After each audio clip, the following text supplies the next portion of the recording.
الحمد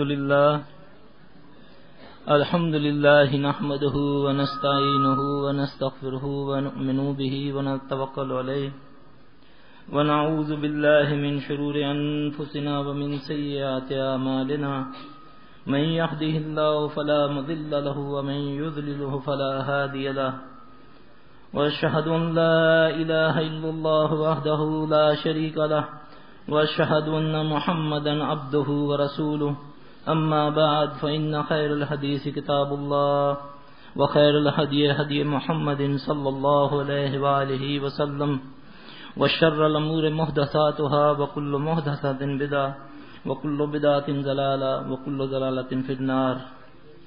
أعوذ بالله السميع العليم من الشيطان الرجيم من حمزه ونفخه ونفثه. ربي اشرح لي صدري ويسر لي أمري واحلل عقدة من لساني يفقهوا قولي. ربي زدني علما ربي زدني علما ربي زدني علما. أعوذ بالله السميع العليم من الشيطان الرجيم. بسم الله الرحمن الرحيم. فإذا قرأت القرآن فاستعذ بالله من الشيطان الرجيم. إنه ليس له سلطان على الذين آمنوا وعلى ربهم يتوكلون. إنما سلطانه على الذين يتولونه والذين هم به مشركون. بھائیو، موضوع تو میرا آپ کو پتہ ہی ہے. سب سے پہلے تو میں آپ سب بھائیوں کا شکریہ ادا کرتا ہوں کہ آپ نے اس قابل مجھے سمجھا کہ دوبارہ تکلیف دی. میری کوشش یہ ہوگی کہ آپ کا مختصر ٹائم لوں. ابھی جو میں نے یہ آیت آپ کے سامنے تلاوت کی ہے، یہ سورہ نمل ہے. اس میں اللہ پاک ارشاد فرماتے ہیں، جب تم قرآن پڑھنے لگو تو میری پناہ میں آ جایا کرو شیطان مردود سے. یہ بڑی قابل غور بات ہے.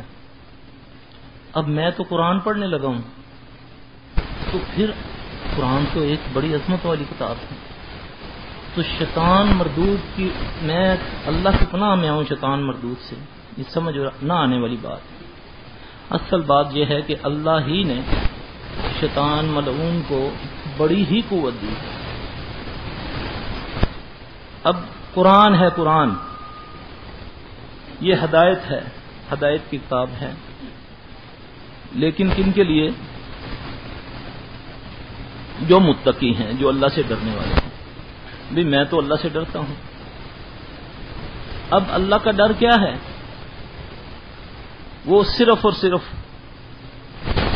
اللہ معاف فرمائے رمضان میں بنتا ہے. یہ ایمان اللہ ماشاء اللہ سب کا نہیں، کثیر تعداد بھی ہوتی ہے. ایمان خوف کیا ہے؟ رمضان میں میں نے روزہ رکھا، اب پیاس بھوک ہے، گھر میں ہوں، کوئی دیکھنے والا نہیں ہے.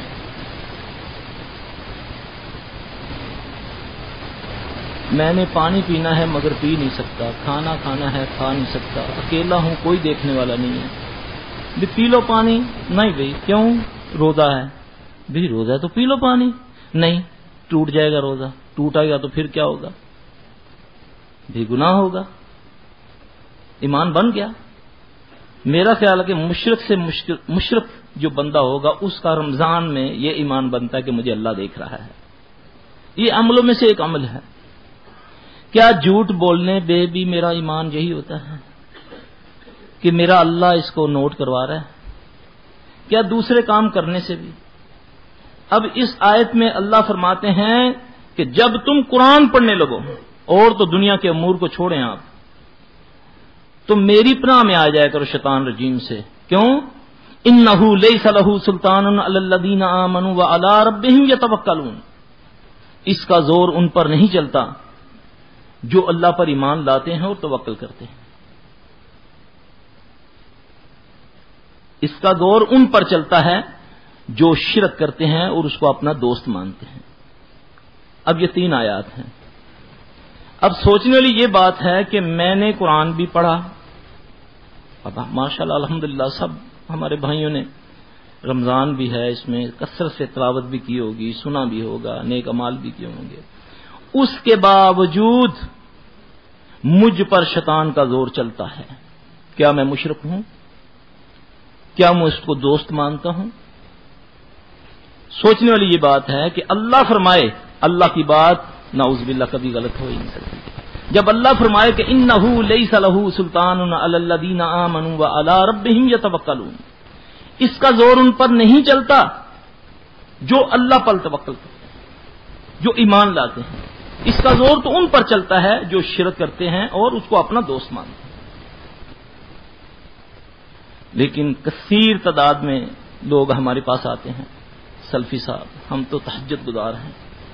ایک بزرگ میرے پاس آئے کراچی سے، فرمانے لگے، پہلے ٹیلی فون پر بیچارے روتے رہے، کہتے میں وہ ہوں جو زکوٰۃ دینے والا تھا، آج اس حالت میں میں پہنچ گیا ہوں کہ میں زکوٰۃ لینے والا بن گیا۔ وجہ کیا؟ کہ میرے گھر سے پیسے چوری ہو جاتے ہیں، کوئی قیمتی سامان جتنے مرضی تالوں میں رکھتا ہوں، بغیر ٹوٹے ہوئے تجوریوں سے مال غائب ہو جاتا ہے۔ میں نے ایک مرتبہ جعلی نوٹ اصل نوٹوں میں شامل کر کے قرآن پاک میں رکھے، جعلی نوٹ وہیں رہ گئے، اصل نوٹ چوری ہو گئے۔ میرے گھر میں کوئی مہمان آتا ہے، اس کے پیسے بھی چوری ہو جاتے ہیں، ایک تو میں ذلیل و رسوا ہو جاتا ہوں۔ حالانکہ میں کیا کرتا، میں نے تو آج تک کبھی کچھ نہیں کیا۔ میں نے بولا پھر نعوذ باللہ اللہ پھر ظالم ہوا، استغفر اللہ۔ نہیں میرے بھائی، اپنے اعمال کو دیکھو، کیوں کہ اللہ نے قرآن میں صاف فرمایا جب تم رحمان سے تغافل کرتے ہو ہم تم پر شیطان چھوڑ دیتے۔ اب ہمیں دیکھنا ہوگا کہ یہ ہمارے معاملات سیدھے کیوں نہیں ہو رہے۔ ہماری عبادات تو ہیں،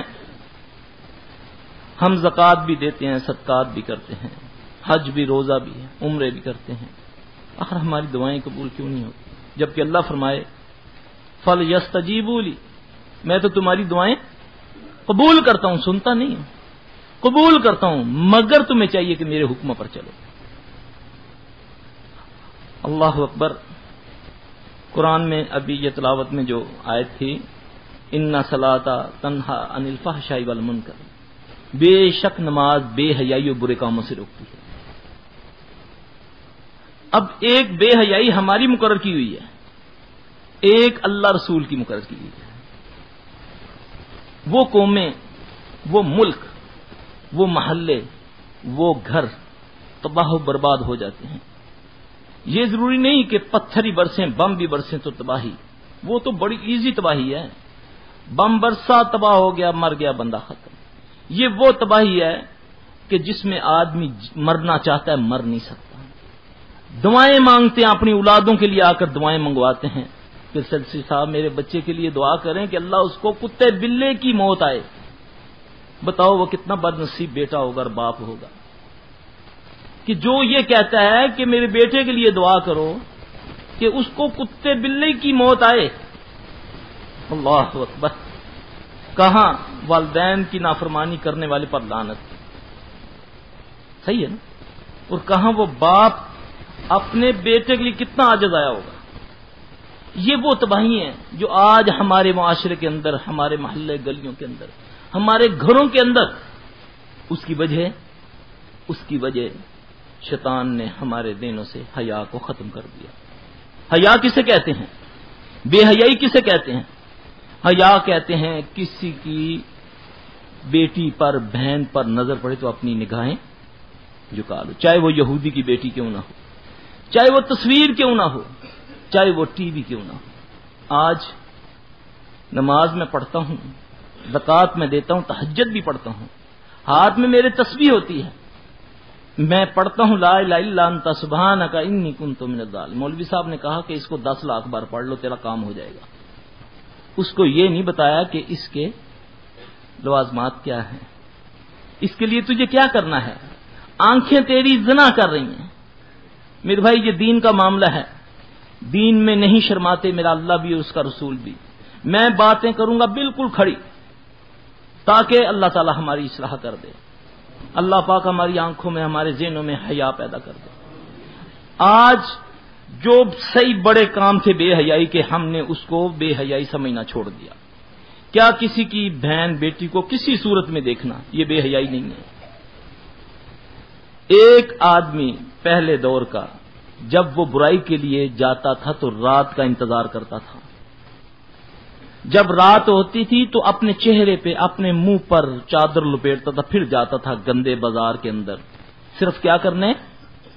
گانا سننے. ایک عورت ناچنے والی، یہ بیٹھ کے اس کا گانا سنتا، پھر واپس اپنے نوکر سے بھی شرماتا ہوا، اپنے چوکیدار سے بھی شرماتا ہوا رات کے اندھیرے میں اپنے گھر میں آ جاتا تھا کہ کوئی یہ نہ دیکھ لے، سمجھ لے کہ یہ بندہ مجرا سنتا ہے.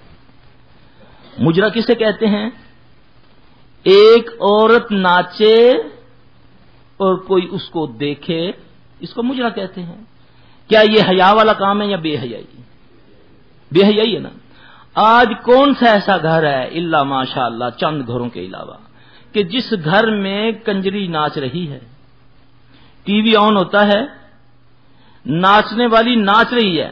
وہ تو اتنا غیرت والا تھا کہ رات کے اندھیرے کے انتظار میں منہ پر چادر لپیٹ کر غیروں سے شرماتا ہوا جاتا تھا صرف گانا سننے. یہ کون سی حیا ہے کہ جب گھر میں ایک باقاعدہ کمرہ بنا دیا جائے جس کا نام ٹی وی لان ہے، اس میں باپ بھی، بیٹا بھی، بیٹی بھی، نواسی بھی، نانا بھی، دادی بھی، بیوی بھی، بہو بھی اکٹھے بیٹھے ہیں. لڑکی ناچ رہی ہے، لڑکے لڑکیاں آپس میں عجیب حرکات کرتے ہیں. کیا وہ بے حیائی نہیں تو اور کیا ہے؟ کیسے گھروں پر اللہ کی رحمت ہوگی؟ نبی علیہ السلام صلی اللہ علیہ وسلم نے مردوں کی سطر، عورتوں کی سطروں کے بارے میں صاف بتا دیا. اب مرد کی سطر کیا ہے؟ گھٹنے سے لے کر ناف تک ہے نا. کیا غیر کسی شرعی عذر کے ہم کوئی آپس میں دیکھ سکتا ہے کوئی مرد بھی اس کا؟ میرے نبی صلی اللہ علیہ وآلہ وسلم ایک جگہ تشریف فرما ہے، آپ کے ران سے تھوڑا سا کپڑا ہٹا ہوا ہے تو دیکھا عثمان رضی اللہ تعالیٰ آ رہے ہیں. ایک دم سیدھے ہو کر بیٹھ کے فرمانے لگے میرا وہ ساتھی آ رہا ہے جس کی حیا سے فرشتے بھی حیا کرتے ہیں. میرے بھائیو، ہم اس نبی با حیا نبی کے امتی ہیں. آج بہن بیٹیوں میں بیٹھ کر ریسلنگ دیکھتے ہیں. ریسلنگ ننگا پہلوان ہوتا ہے، بالکل ننگا، پتہ نہیں وہ خبیث کون ہے، گندا یہودی عیسائی لانتی کیا ہے. ہم اس کو بچوں کو بھی دکھاتے ہیں، بہن بیٹیوں کو بھی دکھاتے ہیں. ہماری حیا کدھر ہے؟ کدھر ہے ہماری غیرت؟ کہاں ہوں گی ہماری دعائیں قبول جب اللہ قرآن میں کہے، اللہ فرمائے فَلْيَسْتَجِيبُوا لِي وَلْيُؤْمِنُوا بِي، شرط ہے میں تمہاری دعائیں قبول کرتا ہوں مگر تمہیں چاہیے کہ میرے حکم پر چلو. ہے کہ نہیں؟ اس سے غور کرنا میرا بھائی. میرے اللہ کے قانون نہیں بدلا کرتے. اللہ خود خالق، مالک، ساری کائنات کو بنانے والا اپنے قانون بنا کر خود اس پر عمل کرتا ہے. وہ کیسے برداشت کرے؟ وہ کیسے دیکھے کہ میری بنائی ہوئی مخلوق میرے سامنے میری نافرمانی کرے؟ ایک وقت مقرر کیا ہوا ہے، اس سے پہلے وہ فرماتا ہے میں نہیں کہوں، کچھ نہیں کہوں گا. لیکن آپ دیکھیں کہ ہم عذر قرآن پر دیں، علماء پر دیں اور اپنے گھروں کا، اپنے معاملات کا جائزہ نہ لیں. جھوٹ بولیں تب بھی کوئی پرواہ نہیں، دھوکہ دیں تب بھی کوئی پرواہ نہیں. پھر کہیں جی کہ ہماری عبادات قبول نہیں ہوتی، ہماری نمازیں قبول، اللہ تو ساڈی سندا ہی نہیں. استغفر اللہ. اللہ فرمائے فَلْيَسْتَجِيبُوا لِي، میں تمہاری دعائیں قبول کرتا ہوں. ہم کہتے ہیں اللہ ہماری سنتا نہیں. میرا بھائی اپنے معاملات کو سیدھا رکھو. شیطان کب قابو میں آتا ہے؟ شیطان کا زور کن پر نہیں چلتا، یہ میرا اللہ نے صاف کہہ دیا. إِنَّهُ لَيْسَ لَهُ سُلْطَانٌ عَلَى الَّذِينَ آمَنُوا وَعَلَى رَبِّهِمْ يَتَوَكَّلُونَ. کیا اللہ پر توکل ہے ہماری؟ اگر توکل ہے تو پھر مجھ پر زور کیوں چلا؟ ضرور میرے معاملات میں، میرے رزق میں کہیں کچھ مسئلہ ہے، میری زبان میں کوئی معاملہ ہے، میرے کانوں میں کوئی معاملہ ہے، میری آنکھوں میں کوئی معاملہ ہے. اللہ کے لیے اپنے گھروں کو ان گندگیوں سے پاک کرو. جب یہ پاکیزگی ہوگی پھر اللہ کی رحمت آئے گی. نبی علیہ السلام صلی اللہ علیہ وسلم فرمایا جس اونٹ، ایک اونٹ کا قافلہ ہو، لمبے قافلے ہوتے ہیں جو جاننے والے جانتے ہیں جنہوں نے دیکھا ہوا ہے، اگر اس قافلے کے ایک اونٹ کے گلے میں گھنٹی ہو تو اللہ اس اونٹ کے اوپر سے رحمت کا سایہ ہٹا دیتے ہیں.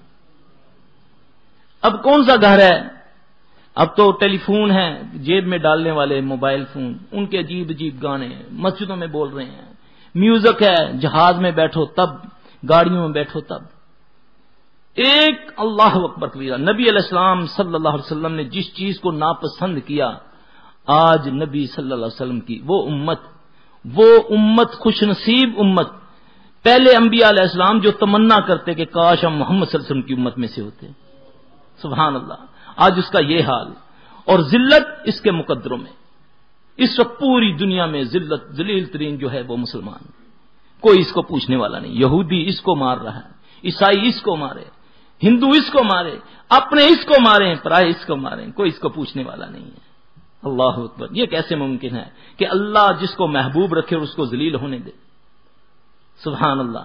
میرا بھائی واللہ جو المیہ یہ ہے کہ آج جو یہ زور پڑا ہوا ہے جی ہم پر جادو ہو گیا جی، ہاں جی ہمارے کسی رشتہ دار نے ہمارے کاروبار کو بند کر دیا ہے، ہماری بیٹی کے رشتے نہیں ہوتے جی، ہمارے گھروں میں آگ لگ جاتی ہے جی، یہ ہو جاتا ہے جی، میرے کارخانے کا سارا وہ جو ہے نا مشینری وہ پگھل گئی ہے، وہ سمجھ نہیں آئی کیسے پگھل گئی ہے، میرا یہ ہو رہا ہے جی، میری بیٹی بیٹھی ہوتی ہے اس کو آگ لگ جاتی ہے، میرا فلاں ہے، میرا فلاں. یہ کیا ہے؟ یہ اللہ کی مسلط کی ہوئے نا. اگر رزق میں کمی آتی تو ہم قرآن کو دیکھیں گے یہ کیوں آئی. اللہ فرماتا ہے جب تم میرا ذکر چھوڑ دیتے ہو تمہاری میں معیشت تنگ کر دیتا ہوں. اب معیشت کے تنگ ہونے کے اسباب ہیں. ایک کا شپ ڈوب گیا جس کو کہتے ہیں بیڑا غرق ہو گیا، ایک کی گاڑی ہے ایک ہی تھی وہ تباہ ہو گئی، کاروبار میں ڈاکو آگے لے گئے. یہ اسباب ہیں، لیکن یہ من جانب تیرے اعمال کے نتیجے میں. اب اس کو دوش مت دو، اپنے اعمال کو دیکھو. تم کر رہے ہو لکھا جا رہا ہے، اس کا وبال اکٹھا ہو رہا ہے، اس کا وبال تم پر پڑے گا. ہائیں ہم لیتے ہیں، ظلم ہم کرتے ہیں، زیادتیاں ہم کرتے ہیں، یہ سارے معاملات ہیں، وہ کدھر جائیں گے؟ بڑی دلیری سے ایک گاہک کو لوٹا، دوسرے دکاندار کو بتایا، بڑا سیانہ بنتا تھا، یاد کرے گا آج میں اتنا لو کر دیتی ہے. اللہ اکبر. ایک گناہ کیا اس پر تکبر. سبحان اللہ. وہ اس کے ذہن میں یہ ہے ہی نہیں کہ مجھ سے یہ اللہ پوچھے گا. اعمالہم فمن یعمل مثقال ذرۃ خیرا یرا ومن یعمل مثقال ذرۃ شرا یرا. اللہ مثقال کے ذرے کے برابر جو اچھائی کے اعمال ہوں گے اللہ اس کا بھی پوچھے گا، جو برائی کے مثقال کے ذرے کے برابر جو اعمال ہوں گے ان کو بھی پوچھے گا. اب یہ ذہن ہمارے بالکل نہیں، اور ہم عذر کس کو دے رہے ہیں؟ ہم پر جادو ہو گیا جی، ہمارے گھر میں یہ ہوتا ہے جی، ہمارا چلتا چلتا کاروبار ہوتا ہے. اللہ اکبر. استغفار پڑھو، اللہ سے استغفار کرو. استغفار پڑھنے سے مصیبتیں دور ہوتی ہیں.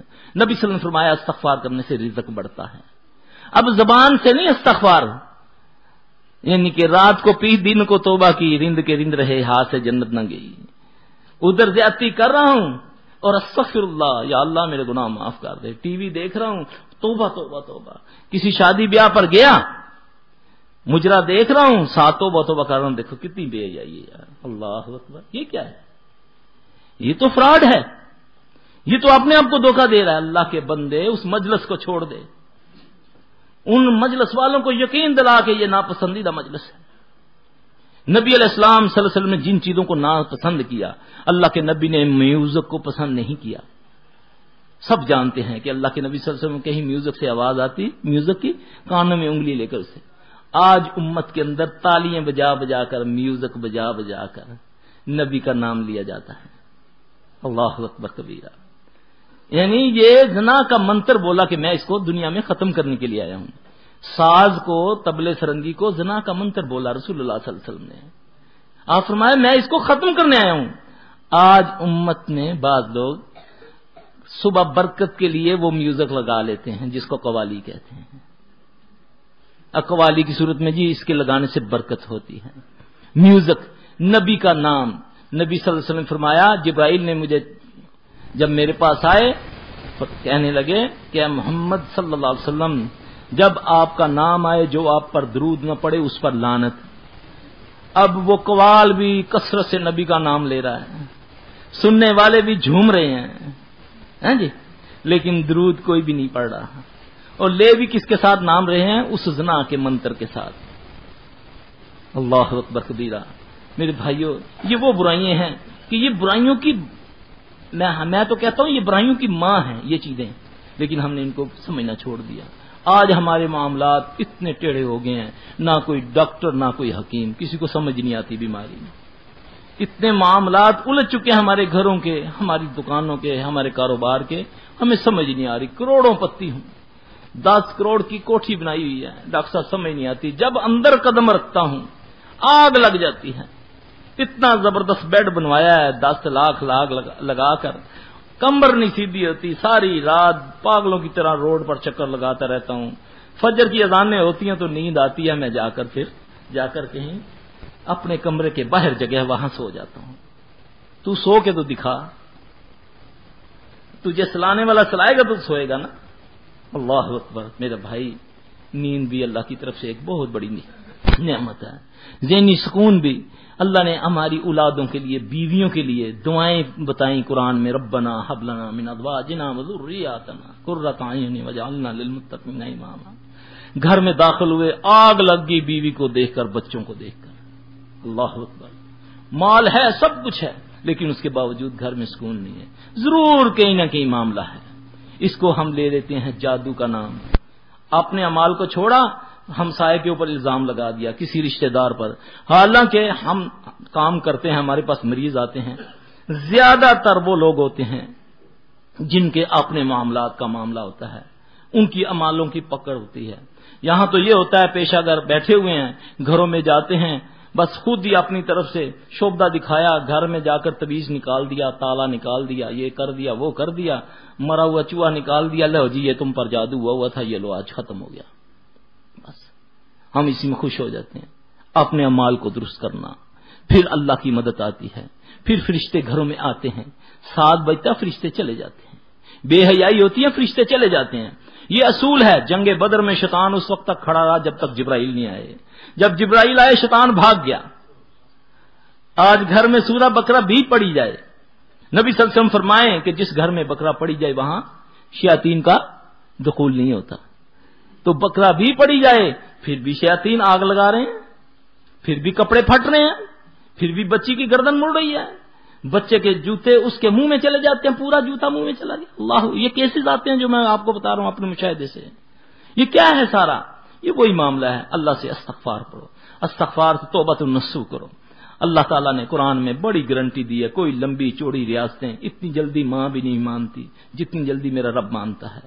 ایک رب پر اللہ کی قسم یہ یقین کر لو کہ یہ مشکل کشا اللہ ہی مشکل کشا ہے، اللہ ہی حاجت روا ہے، اللہ ہی بگڑی بنانے والا، اللہ ہی داتا، اللہ ہی غوث، اے اللہ تو ہی ہے سب کچھ۔ پھر اس کے بعد اپنے معاملات کو اللہ کے سپرد کر کے اس سے ڈرنا شروع کر دو، ڈرنا، اس کو یاد رکھو۔ یاد، اللہ کو یاد رکھنا، اللہ کا ذکر کرنا دو مختلف چیزیں ہیں۔ اللہ کا یاد رکھا کرو کام کرتے ہوئے کہ میرا اللہ مجھے دیکھ رہا ہے، اللہ کا ذکر زبان سے کیا کرو۔ پھر دیکھو اللہ کی مدد آتی کیسے ہے، اللہ کا فضل کیسے ہوتا ہے۔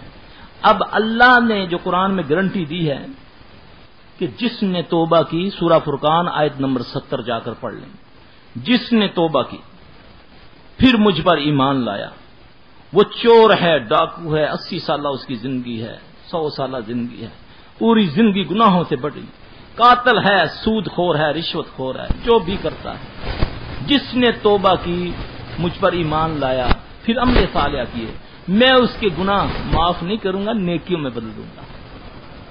قرآن کہتا ہے کوئی لمبی چوڑی ریاستیں نہیں، چلے قلوں کی ضرورت نہیں ہے، یہ تو صرف 2 لفظوں کی مار ہے، یہ سارا کچھ صرف توبہ کرنی ہے، توبۃ النصوح، پھر آئندہ نہ کرنے کا وعدہ، آئندہ نہ کرنے کا عہد اپنے اللہ سے کرنا ہے۔ پھر دیکھو اللہ کی مدد کیسے آتی ہے۔ اللہ تعالی ہماری اصلاح کرے، اللہ سے یہ دعا مانگے اللہ ہماری آنکھوں میں حیا دے دے، اللہ ہمارے کانوں میں، ہماری زبانوں میں حیا دے، اللہ ہمارے گھروں کو اس گندگیوں سے پاک کر دے، اللہ ہمارے دلوں میں نفاق دور کر دے، اللہ تعالی ہماری سب کی پریشانیاں دور فرما دے۔ میرے بھائی یہ مختصر جو باتیں ہیں پتہ نہیں میں سمجھا سکا ہوں یا نہیں، باقی جو سوال جواب ہیں میرے بھائیوں وہ مجھ سے آپ کر سکتے ہیں، جس کا جواب دے سکوں گا دوں گا، نہیں تو معذرت کروں گا۔